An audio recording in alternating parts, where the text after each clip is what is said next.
कड़क तस्वीरों की बात कर लेते हैं। अभी तक बात हुई ईरान के हमले की और अब बात कर लेते हैं इजराइल के उस प्रहार की जो आपने कभी ना सुना होगा और ना ही कभी देखा तो होगा ही नहीं।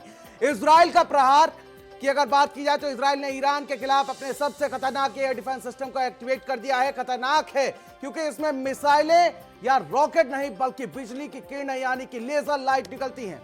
ना रॉकेट ना ड्रोन, सिर्फ एक लेजर और दुश्मन खत्म। कैसा है इजराइल का आयरन बीम वाला हथियार, पहली बार जिसका इस्तेमाल हुआ है उसको लेकर अब जिक्र कर लेते हैं। हाल ही में ईरान इजराइल जंग के बीच इजराइल ने पहली बार आयरन बीम नाम से हाई पावर लेजर सिस्टम को असली जंग में इस्तेमाल किया है। यह सिस्टम लेबनान से हिजबुल्लाह के दागे गए रॉकेट्स को हवा में ही नष्ट कर रहा है।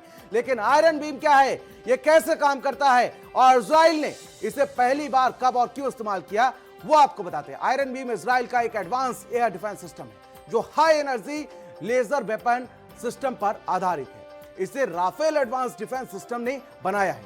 यह 100 किलोवाट क्लास का लेजर सिस्टम है जो रॉकेट्स, मोटार्स, आर्टिलरी शेल्स और ड्रोन जैसे छोटी रेंज के खतरे को कुछ किलोमीटर दूरी से ही खत्म कर देता है।